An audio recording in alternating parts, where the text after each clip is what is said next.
तो देखिए, ईरान का रोल कुल मिलाकर बहुत इंपॉर्टेंट नजर आता है, बहुत महत्वपूर्ण नजर आता है। ईरान महायुद्ध चाहता है क्या, यह भी एक बड़ा सवाल है। दावे किस तरह के किए जा रहे हैं ईरान की तरफ से, जरा इस पर एक नजर डालिए। जंग नहीं रुकी तो महाविनाश होगा, एक तरह की चेतावनी छिपी हुई है इस बयान में। गाजा जंग का दायरा बढ़ेगा जब यह कहता है ईरान, तो सीधे संकेत देता है कि आने वाले वक्त में क्या हो सकता है। पूरे मिडिल ईस्ट तक फैलेगा युद्ध, गाजा में युद्ध विराम जरूरी है, यह कहा गया है ईरान के विदेश मंत्री की तरफ से।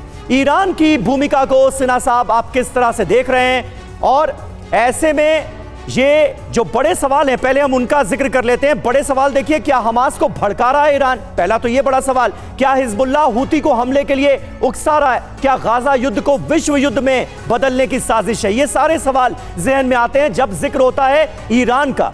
लेकिन ईरान का इस जंग में सीधे इन्वॉल्वमेंट का मतलब सिन्हा साहब तो ये होगा कि फिर सीधी एंट्री अमेरिका की भी होगी। एकदम समीर, मुझे लगता है ये गिदर भभकी है। इस चेतावनी में कोई दम नहीं है। ईरान के ही हित में है कि वो युद्ध में न घुसे, क्योंकि यदि वो न्यूक्लियर फैसिलिटी का चुपचाप जो प्रयास कर रहा है वो सीधे इजराइल के टारगेट पे आएगा, ध्वस्त हो जाएगा। तो कोई भी फैसला लेने से पहले हम लोग सिखाया गया है मैनेजमेंट में कॉस्ट बेनिफिट एनालिसिस, क्या पाएंगे क्या खोएंगे। यदि गेन ज़्यादा है तो वही फैसला सही है, लॉस ज़्यादा है तो फैसला बेवकूफ़ी वाली बात होगी। ईरान यदि युद्ध में आ जाता है तो अमेरिका क्या चुप रहेगा? क्या नाटो के देश चुप रहेंगे? क्योंकि attack on America has to be treated as attack on all NATO Nations.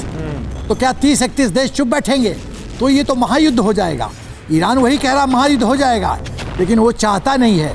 वो चाहता है, उसका मकसद है मॉरल सपोर्ट देना हमास को, उसका मकसद है मुस्लिम वर्ल्ड का, वो शिया कंट्री है, वो चाहता है शिया सुन्नी के दोनों, हर एक मुस्लिम देश का वो लीडर बन जाए, मुखिया बन जाए, चौधरी बन जाए।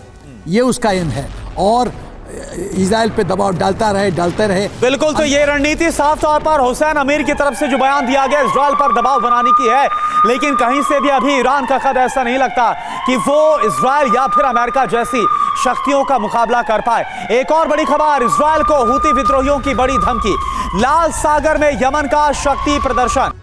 तो हूती, हिजबुल्लाह और हमास, ये तीन बड़ी चुनौतियां फिलहाल इजराइल के लिए। और इस बीच गाजा जंग पर व्हाइट हाउस का बयान सामने आया है। क्या कहा गया है देखिए।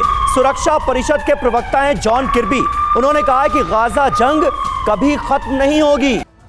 तो सवाल ये उठता है कि क्या ऐसे में जो गाजा युद्ध है वो जारी रहेगा? जॉन किर्बी का जो दावा है उसके मायने समझने की कोशिश करते हैं। बिग वॉल पर गाजा युद्ध जारी रहेगा, जॉन किर्बी का यह दावा। युद्ध विराम के बाद भी जंग जारी रहेगी, जो अभी 4 से 5 दिन सीज फायर की बात कही जा रही है। गाजा में जंग कभी खत्म होने वाली नहीं है। जॉन किर्बी साथ ही यह भी दावा कर रहे हैं कि हमास बहुत बड़ा खतरा इस वक्त बना हुआ है। जी हां, जंग में इजराइल का साथ देगा अमेरिका, ये हालांकि क्लियर किया गया है, लेकिन जो बातें वो कह रहे हैं वो तो बड़ी महत्वपूर्ण है। और पहली बार इस तरह का बयान अमेरिका की तरफ से दिया गया है। इजराइल को अमेरिका हथियार देता रहेगा, ये जॉन किर्बी साफ तौर पर क्लियर करते हुए नजर आ रहे हैं।